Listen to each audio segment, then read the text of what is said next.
Almost forgot the chat. And the other chat where nobody ever is.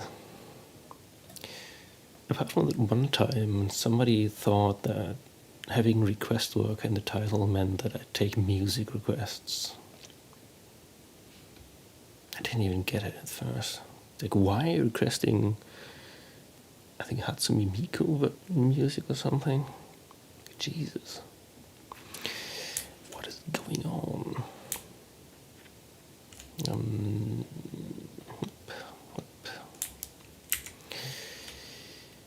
We were not here, not here, not here, not here either.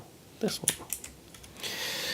This is the window we want, because we got all the way until we are rendering the fragments now. But I think we have two issues. One is we still have mistakes in this here. Some of these don't make sense. And some of these have, like these for example, they have scopes that do not list this as a prerequisite. So that's wrong. That needs to be fixed. I'm not sure why that happens, but we'll see. And there was something else. I mean, we have a lot of kind of blank stuff in here.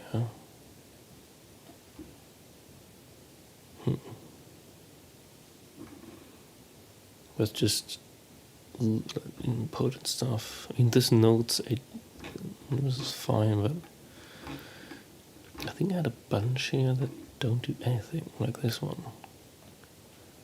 So that's weird.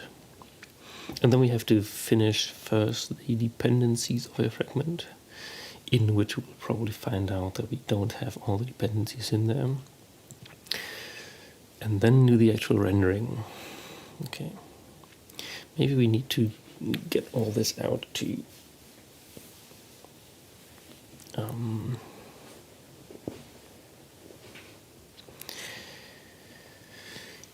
so this is kind of the point where I'm not entirely sure that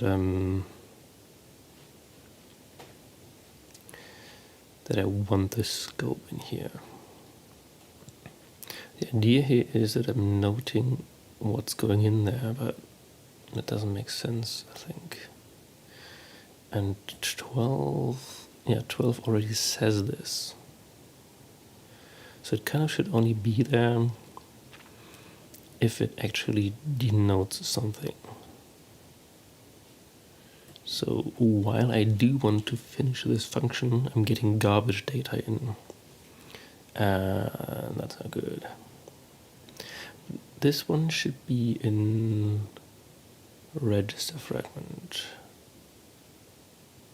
Where am I? In base functions. No, it needs to be in templating. Templating. Register fragment. So why do I sometimes in here get this? Isn't that always wrong?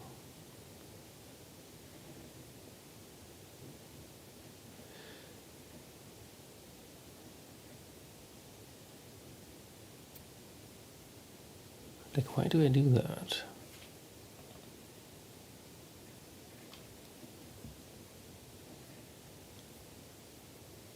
I'm literally only putting in... This is nonsense. I think if it's null... No, wait. Maybe this is kind of correct. I mean, this is saying that the fragment is going to have null input.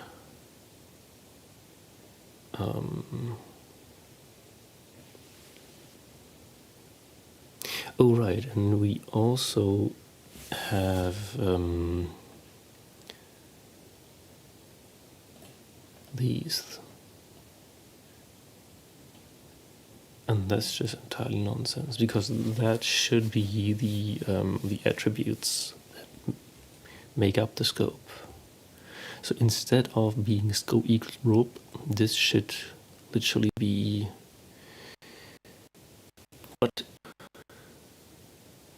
what's googly moogly and good morning.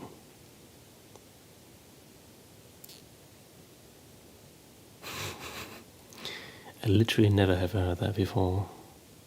Is that like from a movie or something? And I'm mostly tired, actually. I'm still tired. It's like, it's the beginning of the fall season when all the infections are coming out, and you can kind of tell that it's a strain on your entire system. So always like 20 or 30% more tired. Yeah. I spent like yesterday like 2 hours being stuck on YouTube. It was bad. I mean, I got a lot of Zachtronic Solitaire done, but no work at all. I sometimes think I would be a lot more productive if I streamed during the day, not just in the morning. It's just that during the day I do NDA work that I can't stream. And sometimes I made the experiment of pretending that I stream during the day. You know, just have OBS running and record what I'm doing. And it worked. Which is kind of sad. I mean, I don't think it's that I'm stuck on having to stream to work. It's just that it's like only 5% harder to not get sidetracked. Well, that 5% can make quite a difference. Maybe I should fake stream today, so I don't get stuck on YouTube.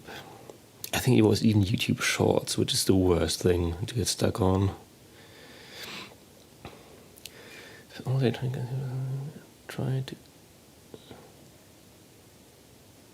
Yeah, I mean, I had that. You know, the hexagon guy. I had a hexagon guy in here yesterday who is convinced that the substrate of reality is based on hexagons, and we a little bit talked about complexity theory and how we are getting into an era now where we have all the intelligence to answer questions, but we've just gotten so bad at asking the right questions. It's kind of sad. It's like, you know, the Hitchhiker's Guide thing, where we all know the answer is 42, but nobody knows what the question even is.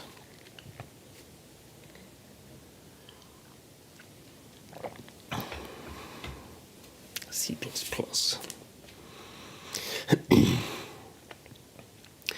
C++.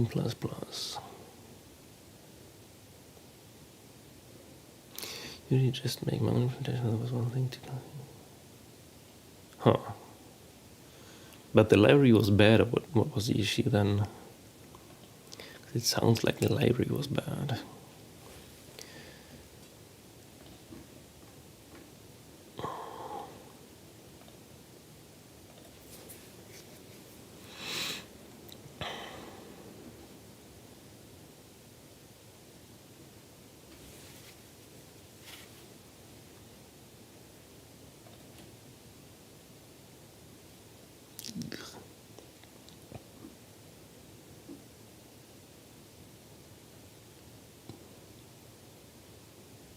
Oh, C++ templating, yeah. I think that's like very close to voodoo magic, if I remember correctly.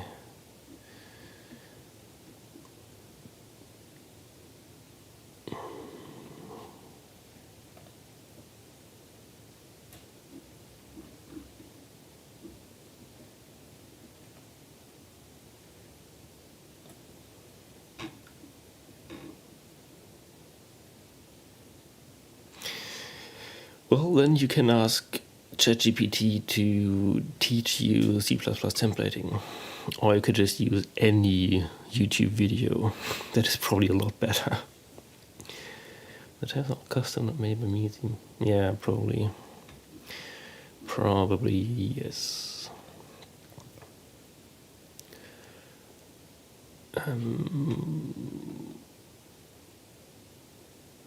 How? Okay, so I think it's fine in here.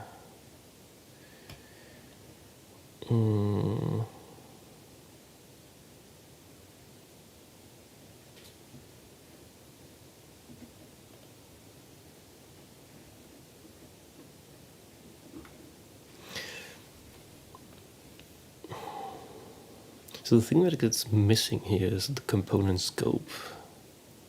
But maybe I'm just not passing that in. Maybe I'm literally... Oh no, wait. I think we are not doing it, like to begin with. That must be the issue. I think I've completely skipped over doing this code here. And the fragments in there are entirely different. This is complete nonsense now. Figuring out what I need to learn to understand how to, get good is what you need to do. You need to get good.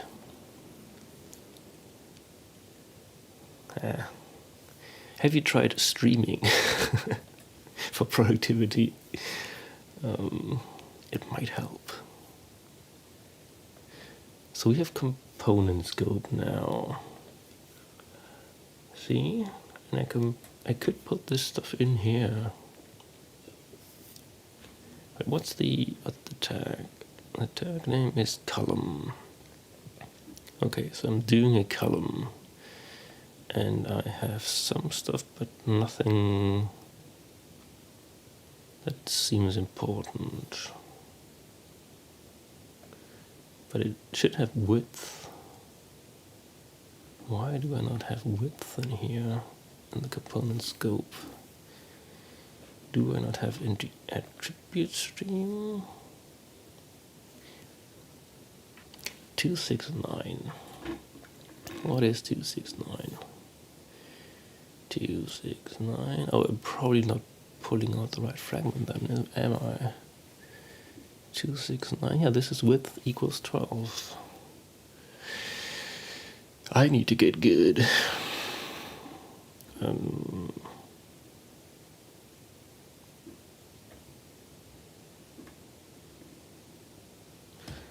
registering the... Why am I registering the fragment for that? That should just...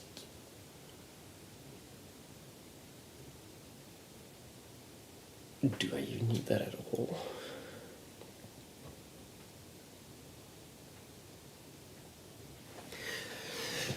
I was actually being serious, by the way, because I think the mode that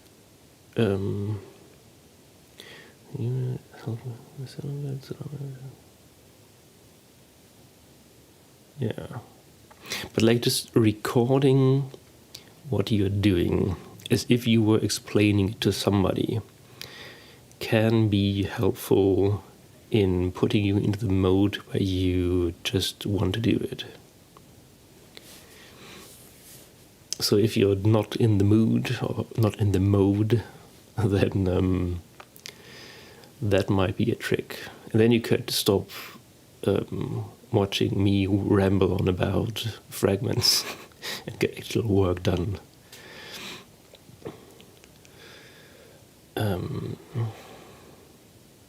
But why am I putting these into attributes?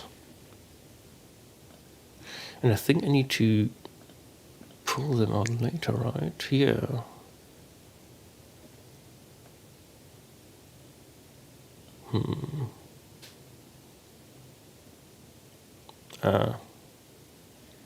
That makes sense then, yeah.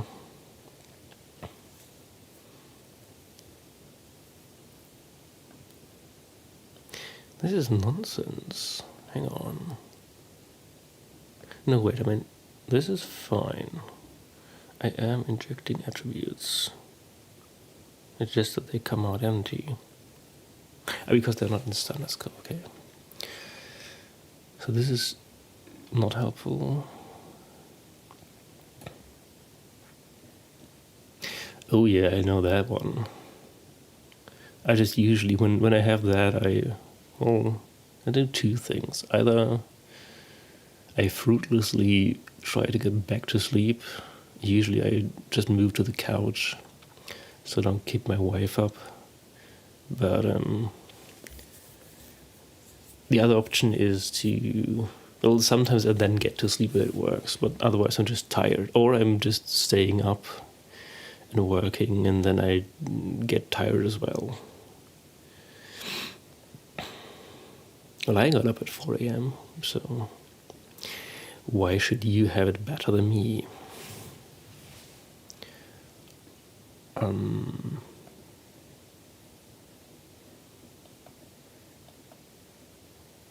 Wait.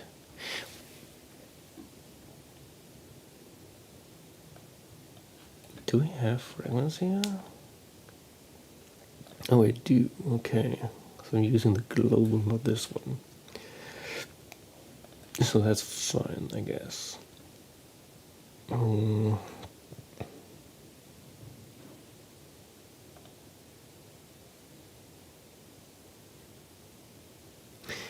Right. This is also nonsense. I shouldn't be putting a set in here. This should go straight into the scope. But I guess I'm going here, not really doing this here. And then I should be using the component scope to replace things in the fragment. I think I'm not doing that part. The code that got you. Yeah. I know how that is.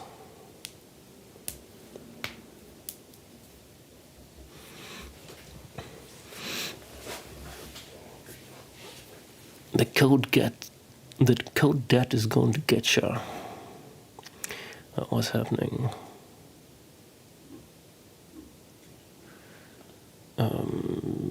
Where do I start here?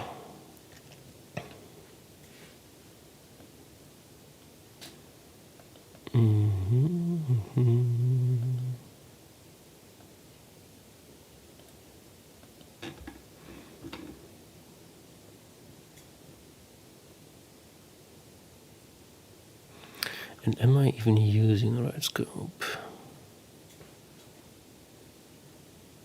Yeah. Code debt is a tomorrow you problem until it's tomorrow you. And then you get a little sad about yesterday you. Why didn't he fix it? Why didn't he finish the work?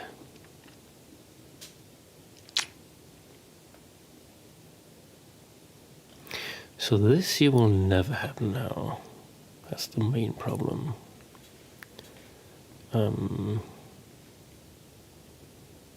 Although, no wait. No, this is fine. I have required scope, I have component scope. I'm putting stuff in there. This is the scope thing. Why isn't this working? Because I think this should be working. Let's see. So when we get here, we have a fragment. Oh, this is wrong.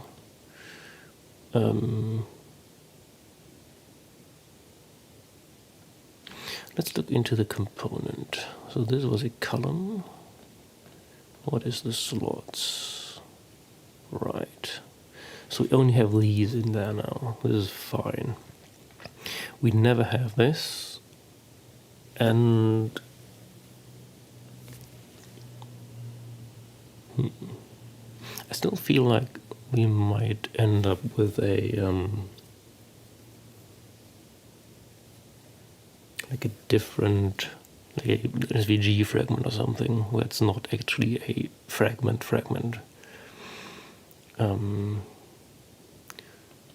So we kind of don't have any other case than this, I guess.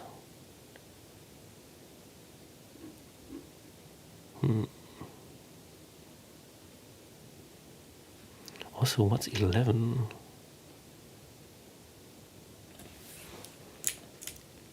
Oh, it's a slot, okay. 11 and 3. That's the body. Okay.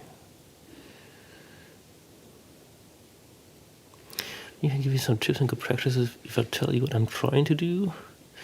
I cannot help you with C++.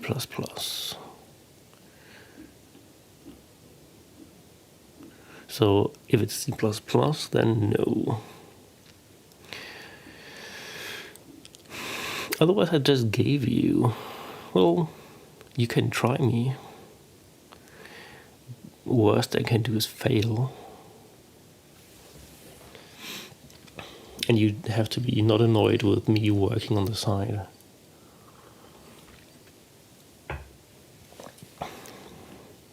But I can try.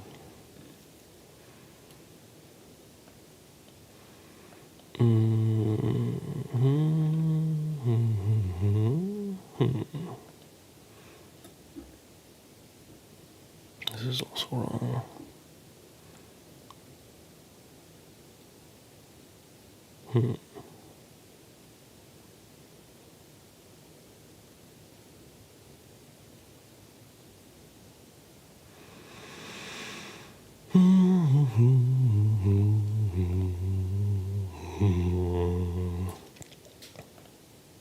Also, I don't like that this is like an 11.3 thing. That should be like a body slot, and this is probably why it's breaking. Or one of the reasons why it's breaking.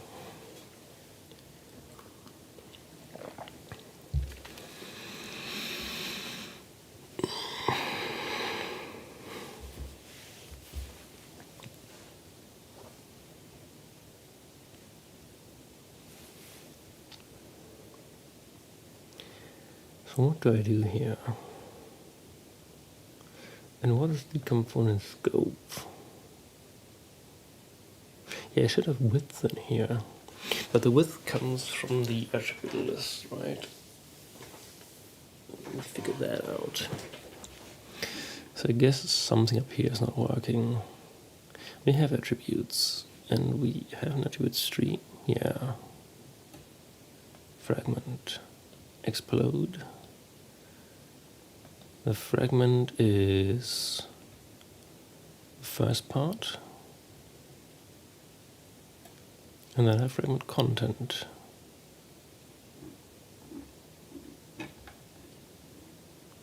Right.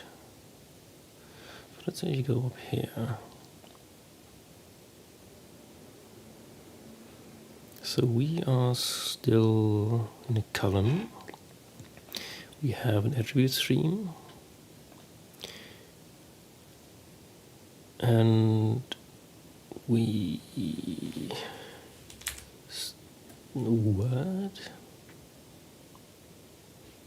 Oh, you don't have them. That's an issue. Oh, I think I know what's happening. Yeah, this does not have attributes. So that means the component path is wrong. That should be in get component. And we are not doing the fragment thing. Yeah. This is wrong. So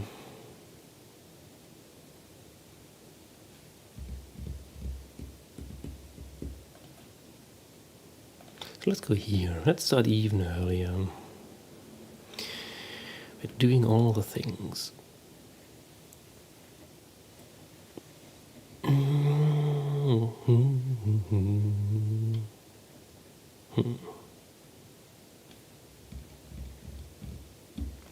I guess we just pretend that this is correct. We might need to fix this later. It might be a problem for later me. And then I don't get it from cache. I need to get it from fragments. But only if it's 2. So this is explode the fragment, and this is not fragment, this is, nah, it's fine. It'll be there, I know that. But it'll be 1. And if f split, if f split blah blah blah, f split 0 is not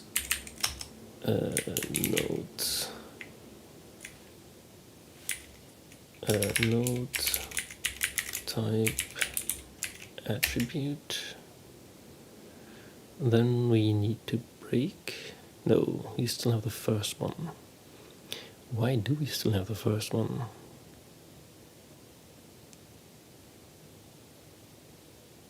Also, this is wrong, obviously. Continue, and then we need to break at some point, I think. Yeah, but we should be taking these out. That's the thing. But wait.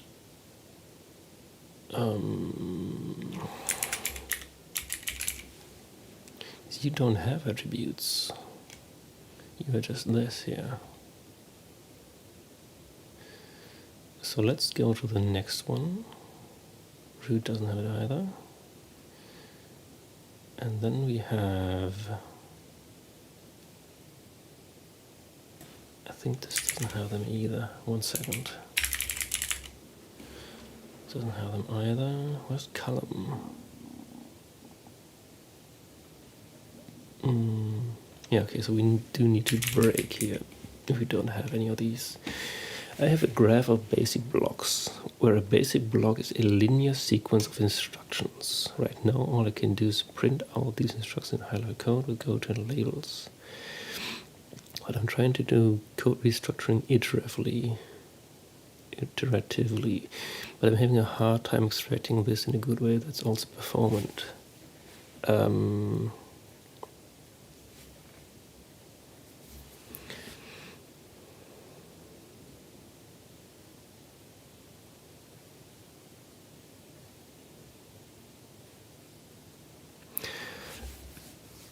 This kind of feels like what I'm doing with the scope functions. So the first question would be if there is like overlap between the code blocks. So for that you could like hash the content of a code block and figure out that it's the same as others. So then you could have a an address space where you reference the code blocks by hash, which could cut down the code size if there is overlap.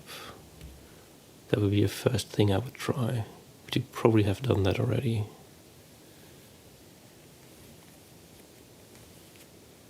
I guess the thing I'm not getting is the restructuring iteratively. Oh, and the other thing is that there might be overlap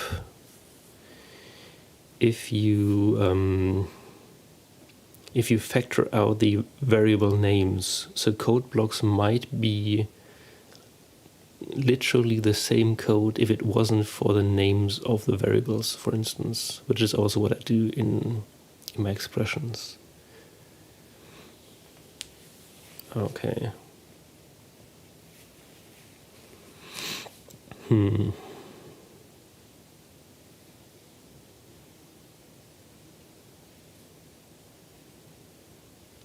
So are you like, so you're basically trying to recreate the source code then? And you're trying to get as close to it as possible? So it's kind of the reverse of what I just said, I guess.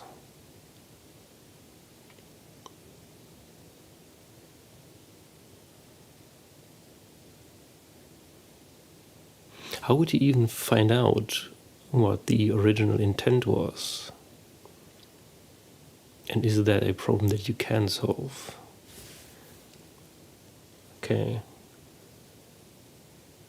Huh.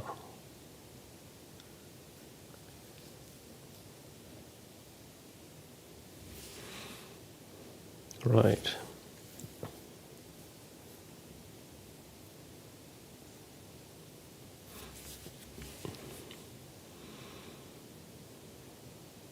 So I don't know, but I guess the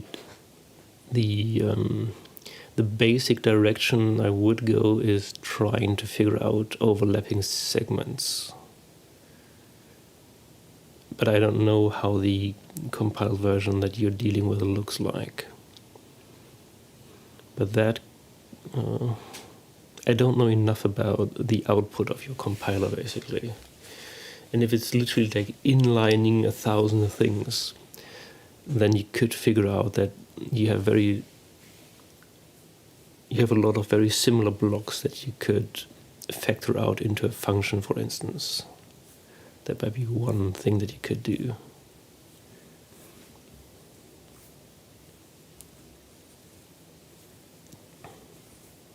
So basically just look through the actual output, through the basic blocks, and see whether there's a lot of overlapping structures that you could figure out. But I mean, that's kind of hard, because you would have to... it's not obvious what the... what even constitutes a segment that you want to compare, basically. But it could do, like, just try out blocks and just do them randomly, basically.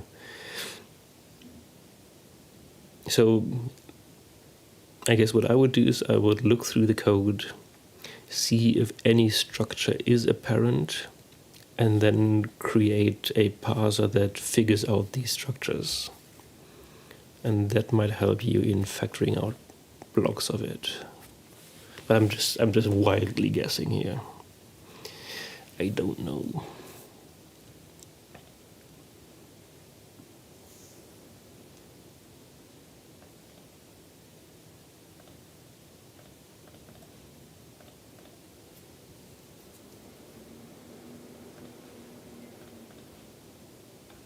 Hang on, did I never get here? Oh, this should be a name, I think, yeah.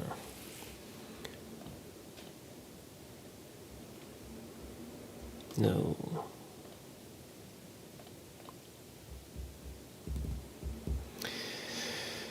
If split 0. Oh, this shouldn't be equal to 1. It should be... well, it should be equal, but it needs to be an integer.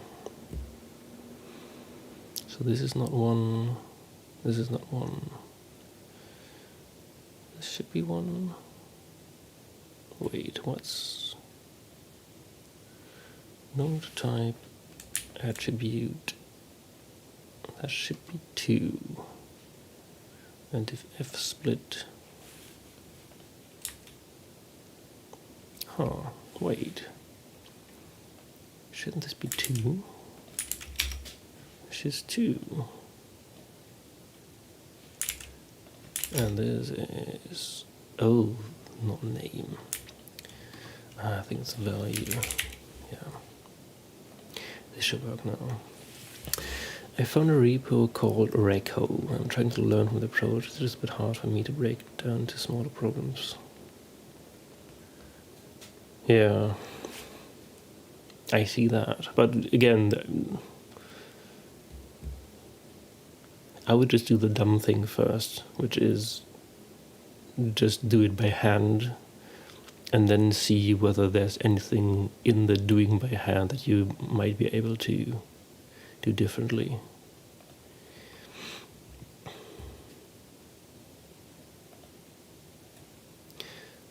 This should not be attribute, this should be attribute content.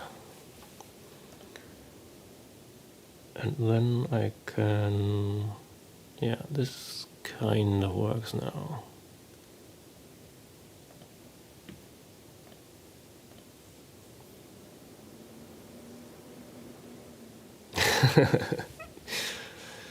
Okay.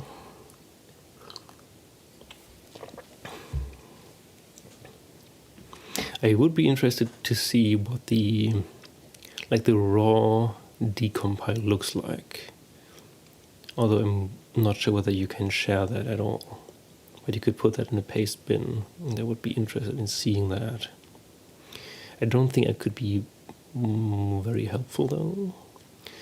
But yeah, you could try me that way.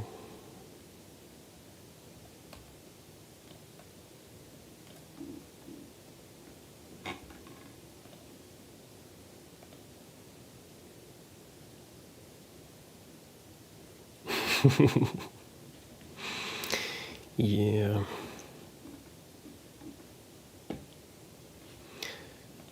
Components, base 64. Oh, it has attributes now. Look. We got our attributes back. That's good. And then it takes these out, which is also good. So we don't have them in the eventual thing.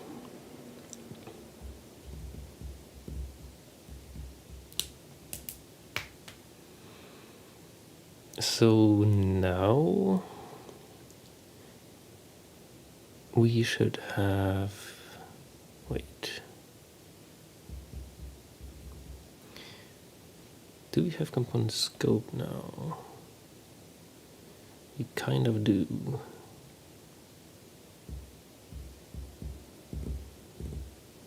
Although I'm never sure whether I want these outside things in there, or whether it should be entirely isolated. I do need it isolated actually.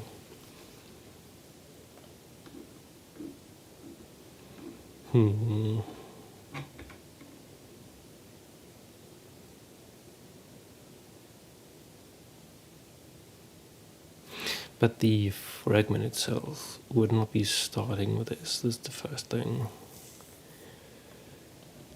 We kind of know that we don't have this here. So I'm going to just cleanly delete it for now. And just pretend that we're doing the right thing. So this will now be a string. And we might have scope.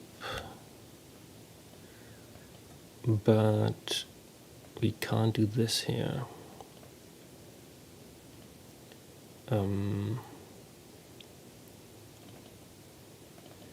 That's not a URI either. In Recurse's approach, it has two graphs. A region graph, which has lists of high-level statements, and the graph represents edges between regions. Where a region represents a block of structured code, and then it has a dominated graph made from the region graph. So that kind of feels like what I was talking about, right? They have some approach that tries to see at least repeating structure, but maybe that would only get you decompiled inline, or that it would only highlight decompiled inline the code. Yeah, again, I don't, unless I can see the input into this, whatever Rico is dealing with, then I can't really tell. I need to one copy of memory ownership. So, yeah, well, I don't know anything about that. That's for sure. You always have to keep in mind that I usually work on a very high level. So if you go into the weeds like that, I'm entirely useless. I'm just useless.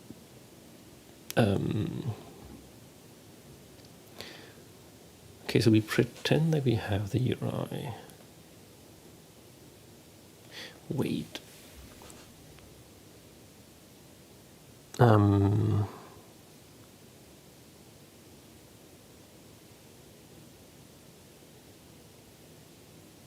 Good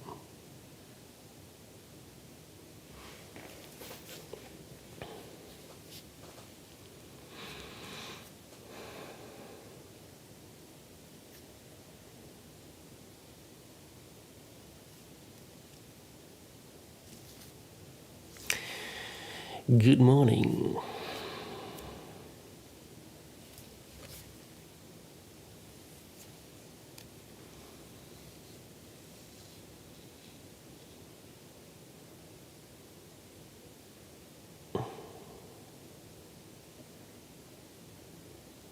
Well, I think so. What else would you call 5:38? It's morning.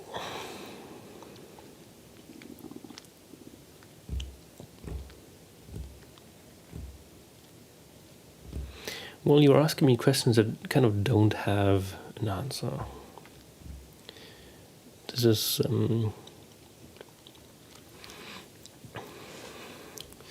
the thing that separates you and an NPC is whatever makes that decision.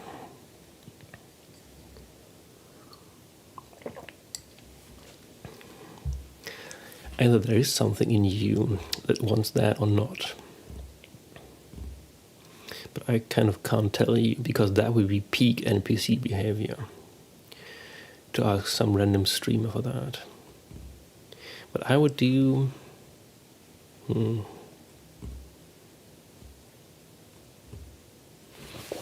I have a hunch that C# is a dead end. And extra learning is usually the better way, if you have the time for that. So if you have some kind of business constraint where you need to get done in a certain amount of time or something, then that would inform what you need to do. If it's not that, then probably the path where you learn more is the right thing.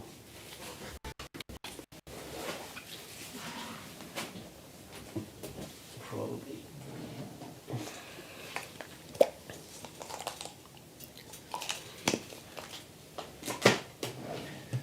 Also, wouldn't there be a C++ equivalent to recall? That might also exist. And then you could learn what they do.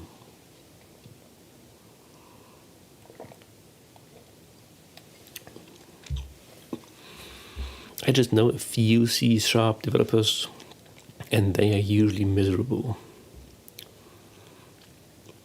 But take that with a giant grain of salt, because it might be that I literally only know miserable C# developers. But maybe it's the language. It might be the language.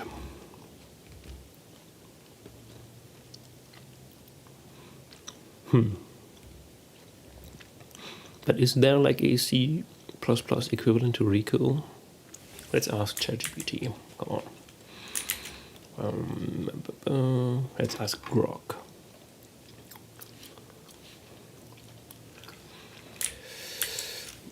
Is there a C++ equivalent to recall?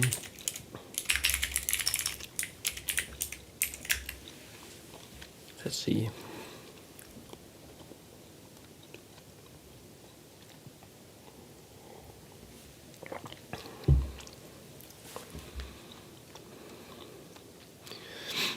So you're asking me, and I'm just straight up asking the AI. Snowman. Have you seen Snowman?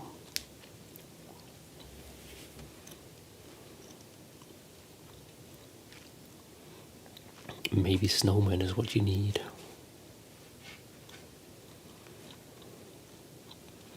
Red Deck. It sounds like an army command. Snowman Boomerang.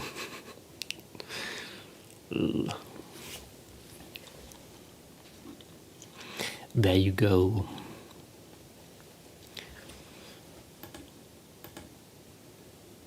Oh, it's on SourceForge. Maybe not Boomerang then. Retargetable machine code decompiler based on LVM. Woo. That sounds like pain.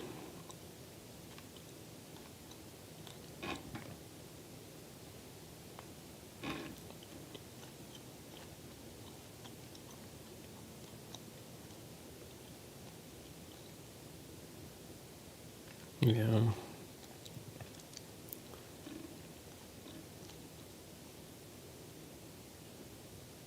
Yeah, Ghidra is like hardcore.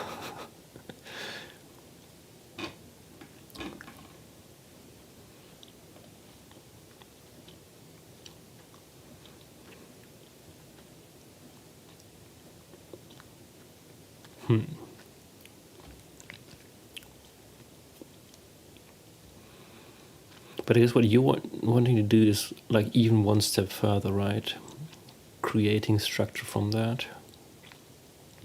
But I mean, you could also use this as a first pass and then work on the output of that, maybe.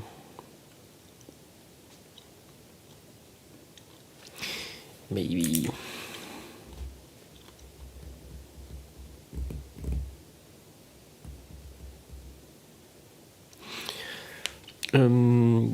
What is my fragment here?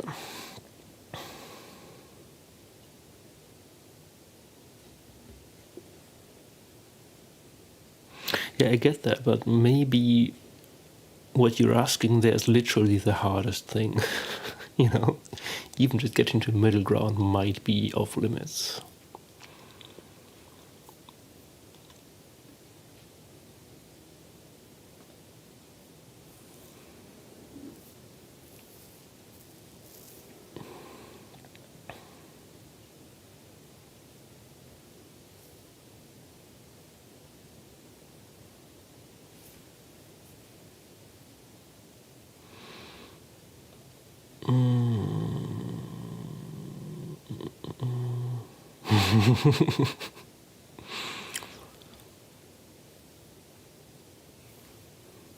If you had asked me before that, I probably would have told you that it might be a lot more complex than you think.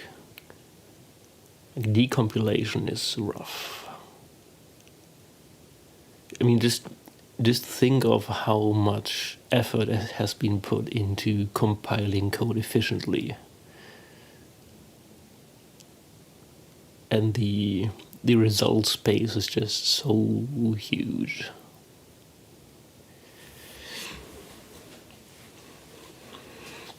And it's one of these problems that a lot of smart people have already spent probably millions of hours into.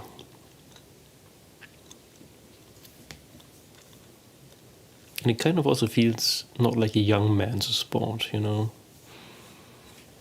Because you probably have to have dealt with a lot of compiler output before you can competently write a decompiler. Which I don't know whether that's the case for you. If it's not the case for you, then yeah. That's a recipe for a rude awakening. Definitely.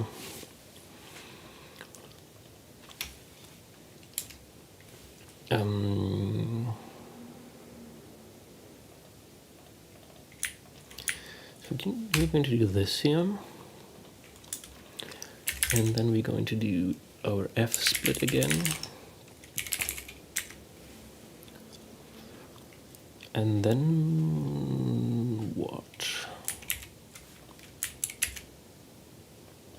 So we might not have a query here.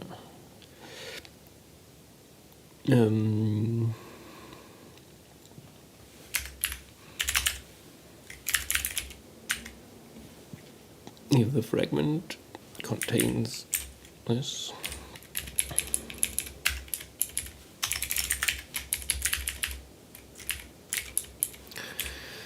otherwise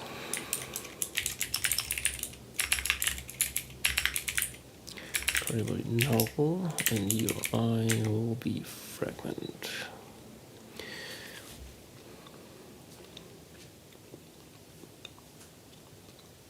Yeah, you're literally asking for a solution that recreates what your entire brain is doing.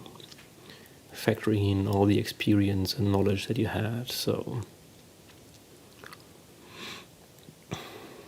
yeah, that is rough. It is a recipe for a rude awakening.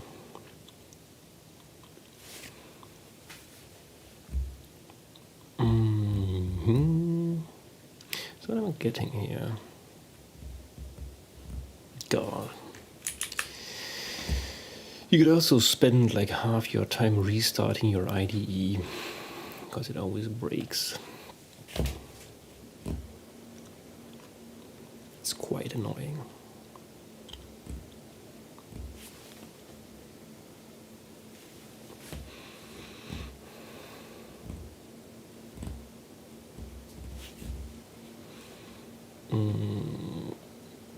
Were we here? Yeah, we were here. Kind of want to play around with solitaire, actually. The problem is what I'm trying to decompile is a reverse engineered bytecode for a dead scripting language from an old game with no documentation. Well, all you're telling me is I'm setting myself up for a giant failure. What should I do? And it's like, well, good luck. See you on the other side is what I'm telling you. Because that sounds like pain. And it might be fun pain, but it's still pain. And nothing I can tell you is going to not make it pain.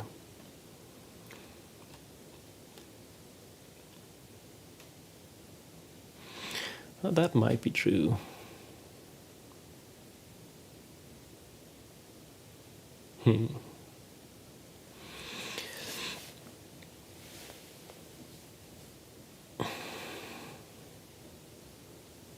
I think the most that you can do is use it as a vehicle to learn other technology. It's quite unlikely that you're going to make a lot of headway that is improving upon the state of art that you can get from libraries or something, some other decompilers that already exist. But it's not impossible, it's just very, very unlikely. And walking that edge might be instructive. But it's not a guarantee, definitely. Definitely not.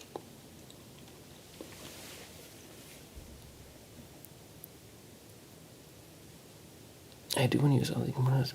I knew how to integrate it because my code is long.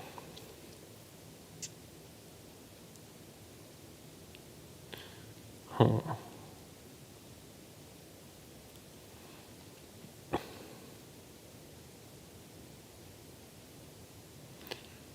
I think I don't know enough about what the actual output of those decompilers is.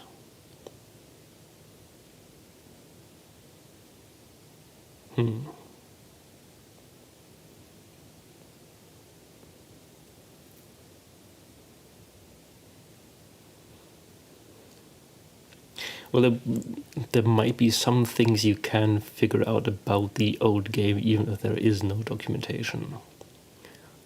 Like literally from just looking at the game itself and kind of hallucinating an API. Maybe you could have an LLM hallucinate an API for you that you can then use to make more sense out of the decompiled code. But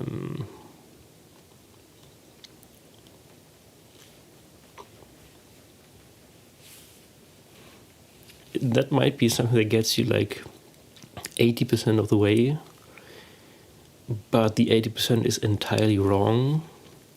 But then fixing that 80% might be a faster approach than trying to do it from scratch.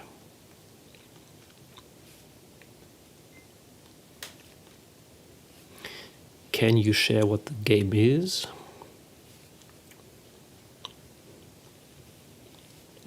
Because you could literally like, if it happens, if the LLM happens to know enough about the game that you could ask it to, what would an API for a scripting language in this game look like, maybe. That might give you something interesting. But that assumes that the LLM knows more about the game than you do.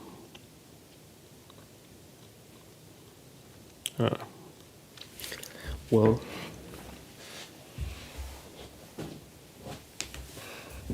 and then it's back to pain. And it's up to you to decide whether you want that pain. And it can be fun. Pain can be a lot of fun.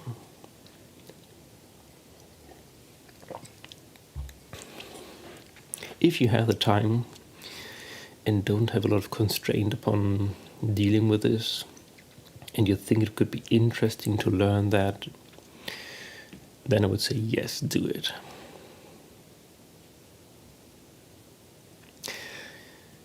I'm afraid you're in for pain, and you just have to be prepared to, after spending weeks on this, or maybe even months, that you say, well, I didn't get anywhere, but at least I learned a few things and I had fun. I would probably also go for the fun, I guess, if I had the time. If there wasn't a monetary constraint on getting something done. Yeah. That is actually quite true. I think I kind of know what you're talking about. Because if you end up just wrestling with a library, that is not as fun as trying to figure stuff out yourself. And it's also not something that makes you get good, fundamentally. It just makes you get good in a library. And that is a lot less valuable than baseline getting good.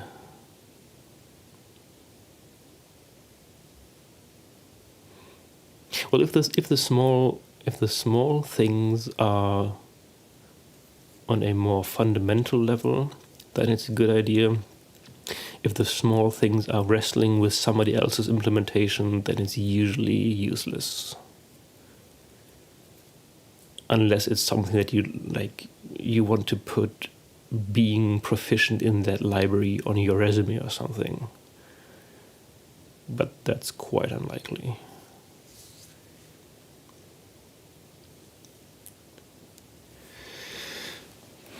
Quite unlikely.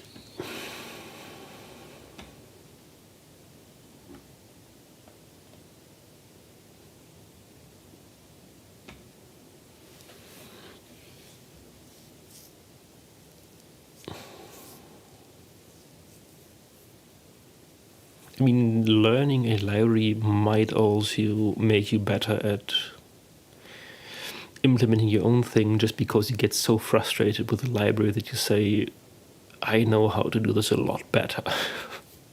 And then you can spite program a better solution than the thing you were trying to use.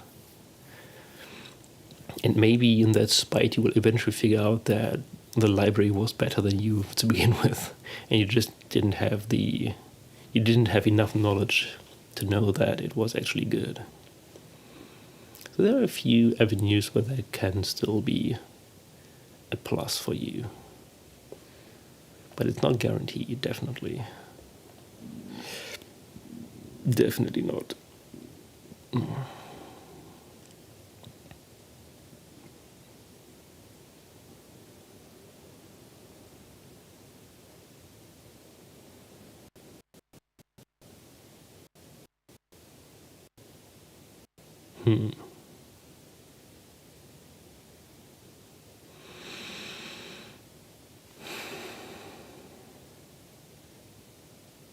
Well, I mean, that could be a plus or a minus. That could just mean that it's so broad that it doesn't do any of the things that it does well. And it might happen to, for the thing trying to do, it might be the wrong tool still. But there will still be some core of it that might be instructive to study. maybe. Am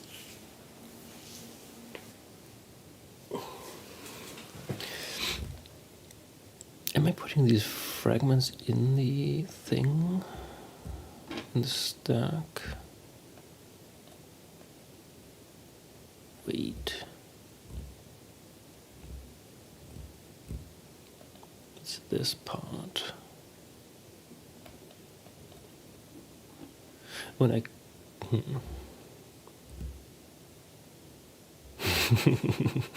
Oh yeah.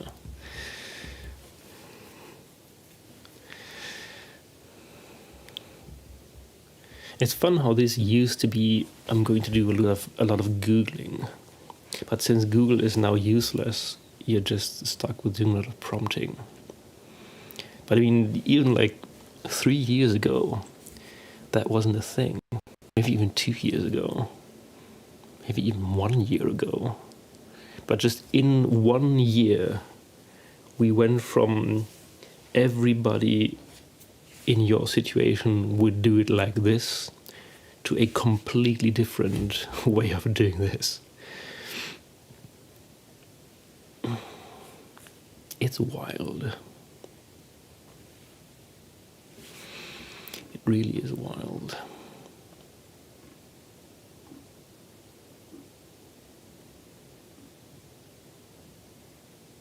Mm-hmm.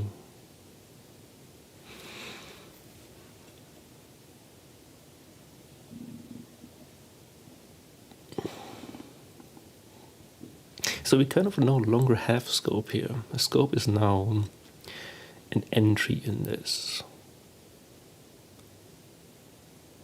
And I guess all I have to figure out is whether I want to attach something from the component scope as an input for the scope.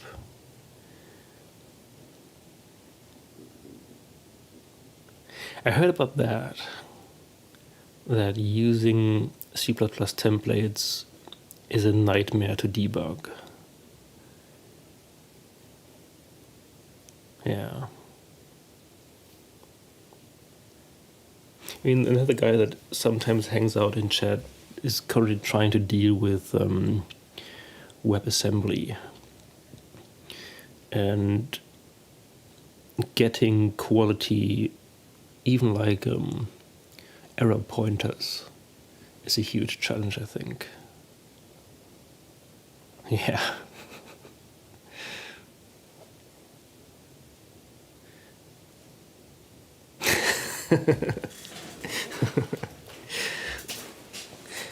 That's nice.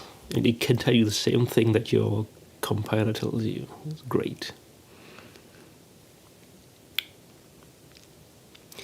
Thanks, ChatGPT.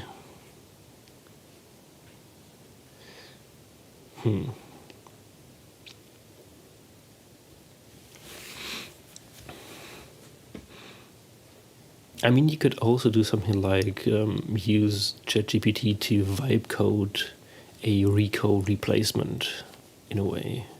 And there's probably enough knowledge in the language model that can get you some way in C++. So you would end up with like a very crude version of what the core of Rico is. And maybe that could be helpful. Then just iterate on that. But I mean, you probably already have a version of that done yourself. So not that useful.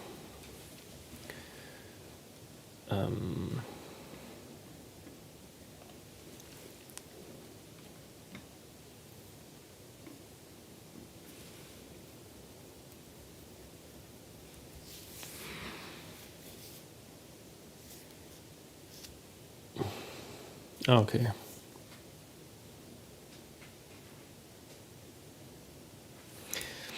So let's do...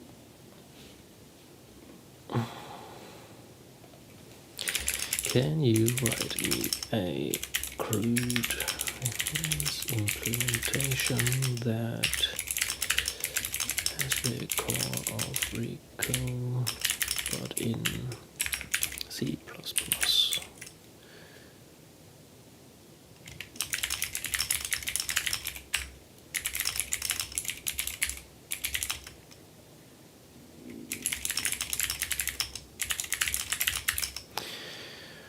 further use to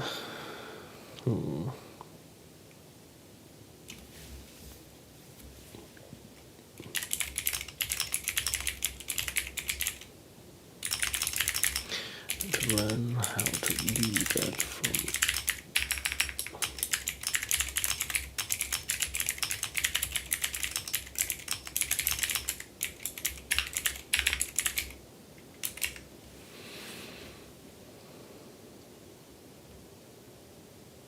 no, well, we kind of we put limits on this.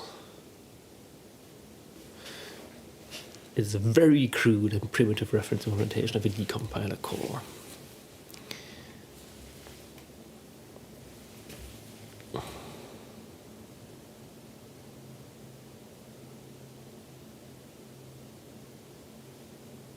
I have no idea if any of this is useful.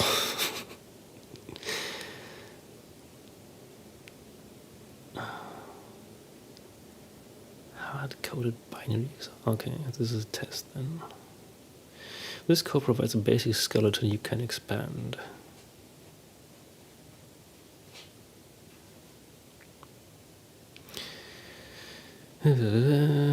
To build your own, start by adding more opcode support to the disassembler, improve CFG, whatever that is, with conditionals, and add data flow analysis for variables, and handle real binaries by parsing formats like P or elif.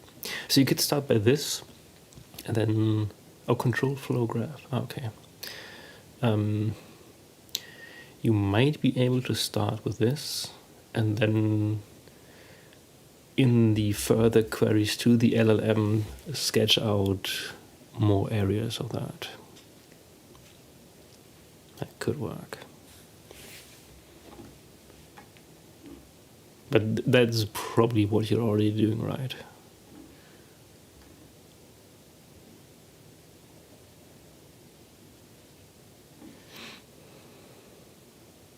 How long can I make my prompt? I think Grok has like 2 million tokens now. Grok number of tokens.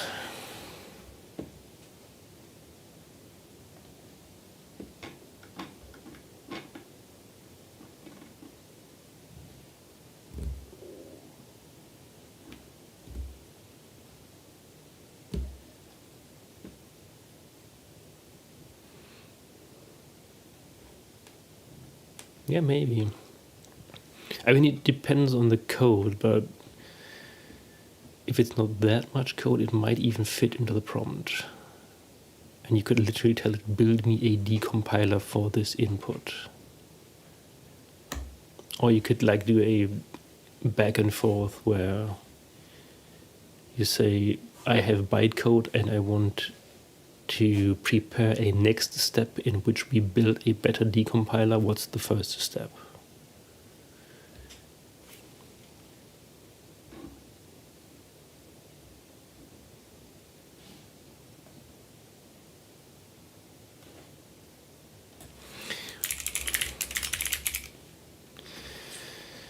Up to 2 million tokens.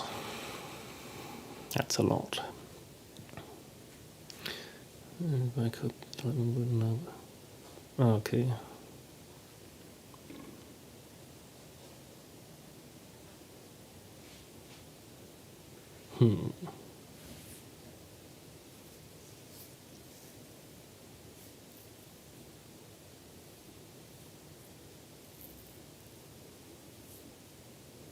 Yeah, it's not free. Well, you get it with an X membership.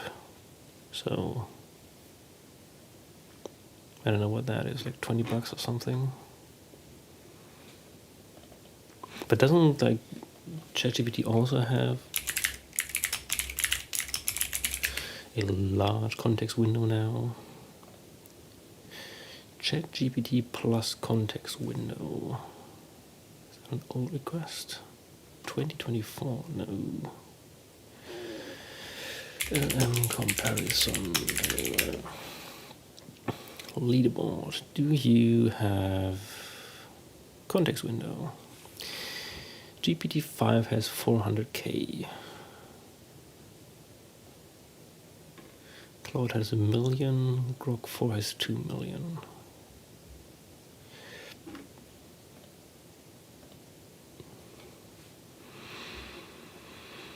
Yeah, Grok is the largest one.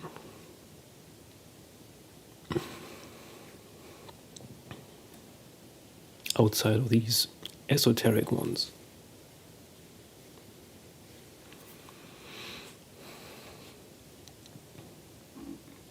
There was a nice tweet that I saw yesterday on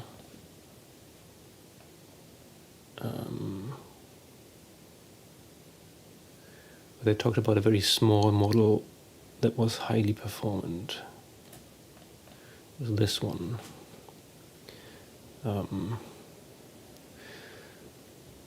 There's a 7 million parameter model that beats other larger models.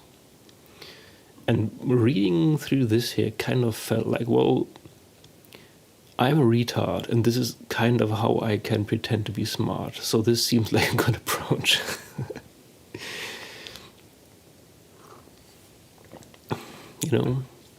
Draft initial answer, create some workspace where you can go through approaches that intensely self-critique, revise and repeat until confident. You can also tell that this here has been written by an LLM. Why this matters? ChatGPT, write me a tweet about this paper. I would bet like a 4-figure amount that this tweet has been written by an LLM.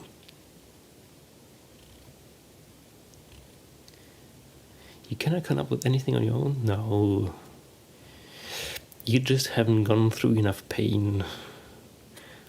You have to always remember that I took 7 years until I arrived at this approach. And it's not like 7 years of consecutively working on this, but just head against the wall every now and again for 7 years until you see what the actual thing is.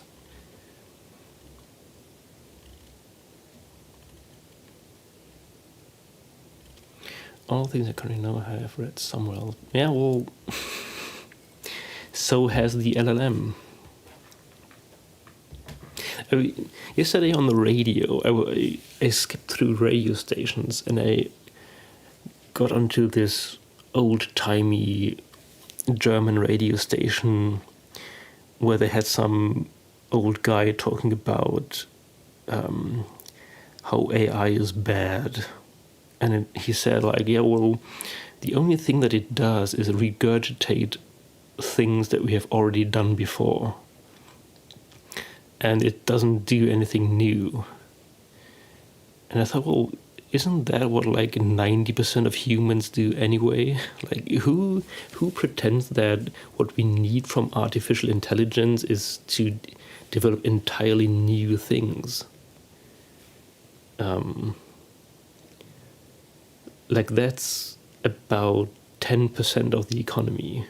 90% is about regurgitating old stuff that everybody literally knows. Like, this is the point of AI right now. What are you talking about?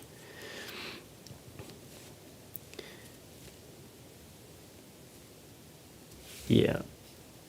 And it, like, for literal retards such as myself, it takes 7 years to find a new thing. And we haven't seen me actually implement the thing yet. I might still be entirely wrong. That's how rare it is to actually find something new.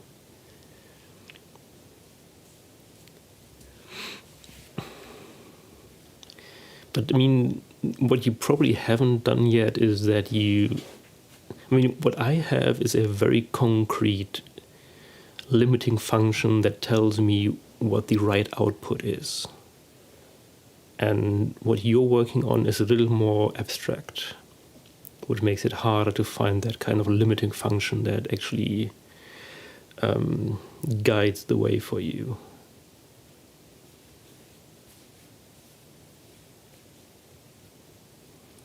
And to find that, you have to probably, like me, spend years failing at a number of implementations until you start to develop a taste for what might be a good approach. And then you spend a few more years whittling down the number of things that you try until you find something that actually might be a lead. So you are still in the I need to find a lead through this phase, and that can take a while.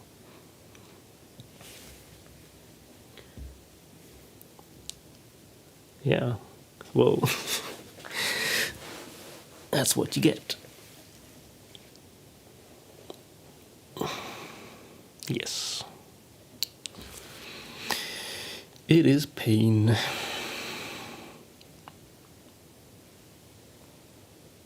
And it's up to you to decide whether you want to be a contender or whether you want to be an NPC. And the problem with deciding to be a contender is that you might be entirely wrong, like completely. Yeah. There is a good book about this. Hang on, do I have it here?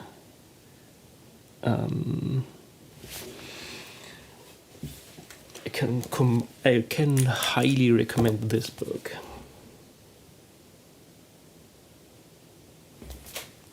It's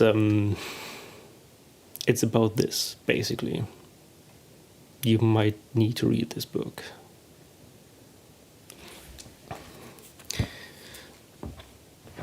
It's kind of about creative work, and it's about how to achieve goals when you don't even know what the goal is. And that, which way? This way. Why greatness cannot be planned. It's also a very thin book too. It's a light read. Yeah, I know. This is what I mean with like a forcing function on what your output might be. I know I need a web engine, and I know that I need very little code to achieve what I want. And that forces me to work in a clear direction. I mean, you kind of have something similar when you say, I want this to make sense in a certain context.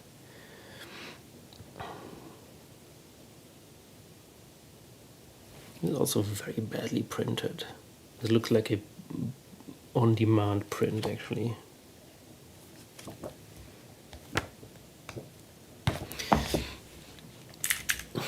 Why greatness cannot be planned.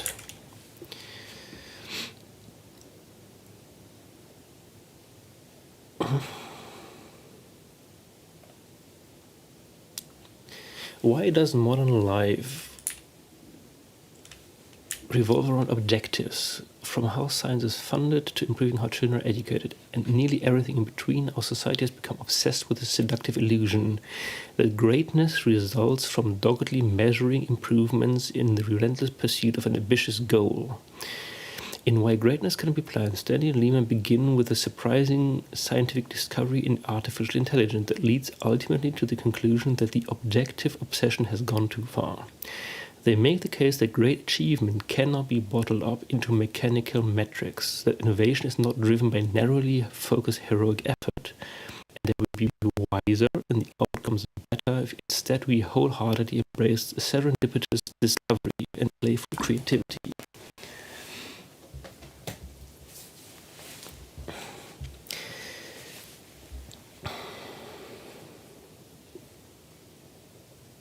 I say maybe you want to get this book, and only if it's just to keep you a little sane. Because you literally don't have a clear destination right now, and that's the problem.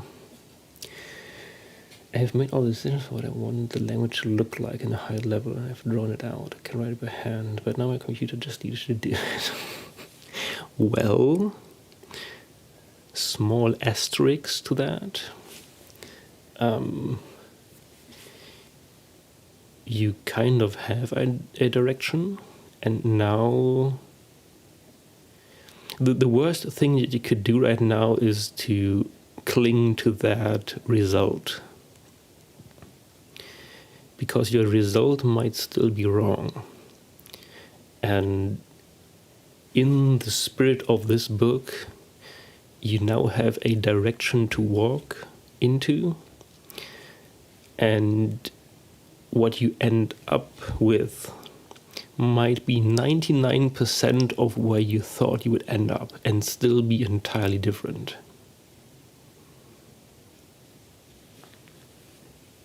Which is kind of what happened with my web engine. Because in trying to deal with all the intricacies and complexities of the implementation, I found the ideas that I came up with trying to do justice to this approach were a lot better than what I had when I thought I knew what the result was. And the book is kind of about that we always have this illusion that we know what the result is. And this is, yeah. I mean, it's kind of the same on a society level right now. We think we know what the metrics are for a good society and how we will end up there. And we are right now stuck in a loop where we have these grand illusions of the utopia that we want to achieve. And everybody pretends like we can just force everybody to be more like the result, and that will produce the result. But that's entirely wrong. Because what actually usually happens in engineering is that you have a nebulous goal, and you have to force yourself to think of it as a nebulous goal. And by moving or by attempting to move towards that goal, you get into a process that actually can produce good results. But in the end, you might find out that had you just pretended that you could be already at the result, you would have gotten it entirely wrong because of minute details that made all the difference in the world. And this is, I guess, this structure might have been apparent to me from the beginning. And it matches my original plan, like 95% of it. But I still didn't see this. I could have only seen this by moving towards it. And this is Droyo. Wait, what's Miro? Is that another sketching software? Miro. Yeah, no, this is Droyo.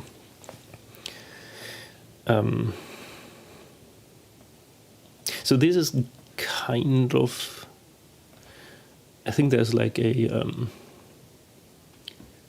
this text pretends like you can never have goals, and you just like, if you read this, it might seem as though you just close your eyes and stumble forward until you arrive at greatness, and that you should never have goals, basically.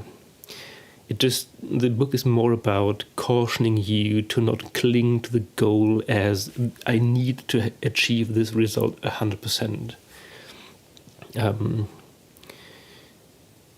Because in moving towards that goal, you might arrive at something that looks 99% like that goal, and it's still completely different than what you thought it might be in the beginning.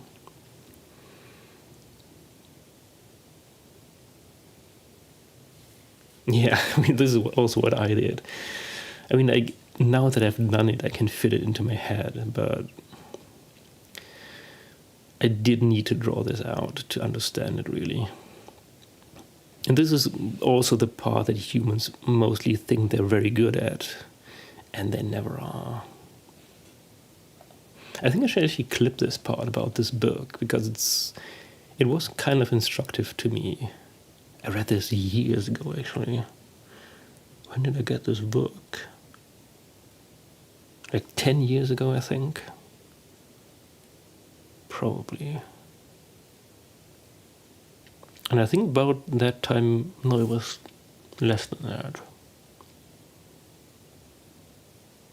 It must have been around this time when I started working on laser, I think.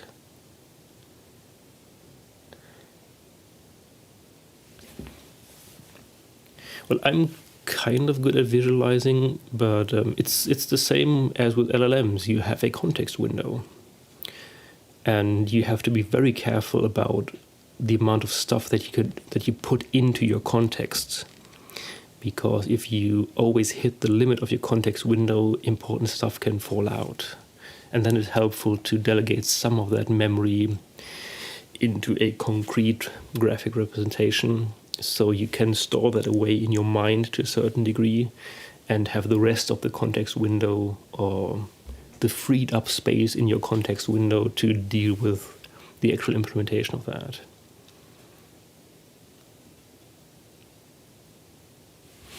Yeah, but again, this is like, it's like this again. I think you're dealing with a fundamental limit in your thinking, and you can use that to your advantage, and you should, because that's the only thing that you can do, other than pretend that it should be bigger and always fail, because that's a recipe for failure. And I also have like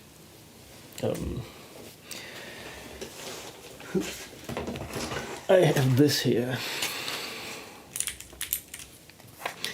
I just have a lot of cards and plans that I wrote down sometime, and I'm not looking at them a lot, you know. I just have them, and I thought about them at some point, and every now and then I would go through them and find out old ideas. But mostly it's like when you learn a language, you make these little cards out of the vocabulary, and you just write them down, and in writing them down you start to remember them, and they kind of sink into a different level in your brain. And I have a lot of cards and I rarely read them, but having written them is an asset. So if you're not doing that, you might need to start do that. You might start doing that. That's not right grammar. Yeah. Write down more and then forget about it. Well, not forget about it, but in writing it down, it'll move into a different space in your head.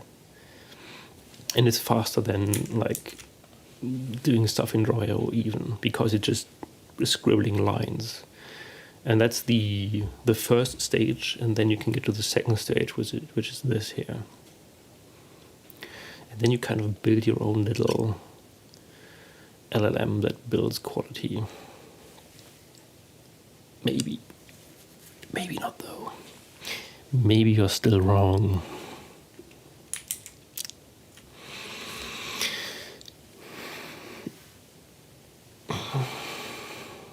Well, it's 6:30 again. Well, yes. I think so.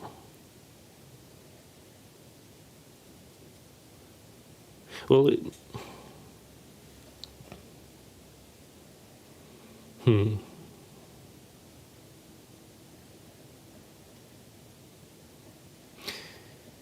It's very human to be highly uncomfortable with uncertainty.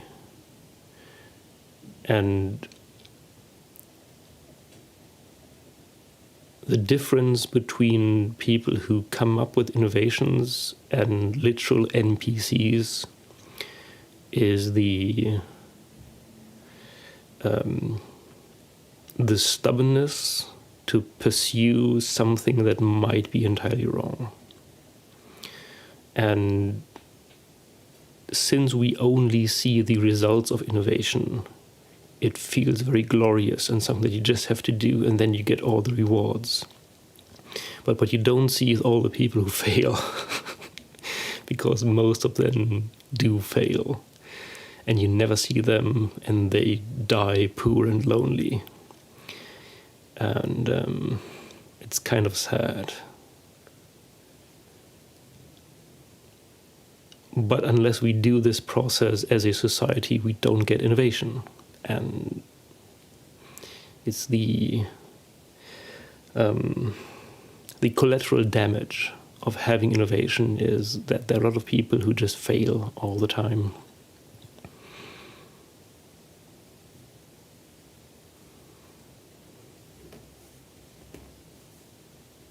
So if it's still fun and you still want to pursue this, I can recommend it. Not because I know what the result will be, but because of what the result might be. And greatness might be the result, but it's not a guarantee at all. And sometimes you just end up sad. But then you at least had fun, you know? And sometimes that's all you get. And it's not even fun. It's like not like the I live in happiness and everything is flowers and rainbows.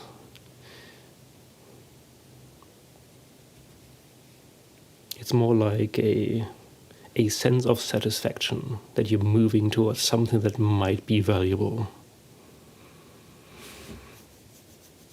Yeah. And I will stop streaming now. Didn't get that much done, but I think this is a good place to stop here. I can take it from here. So yeah, I'll see you soon. I'll be back tomorrow with more of this. Take care. Bye-bye. Yeah, start prompting.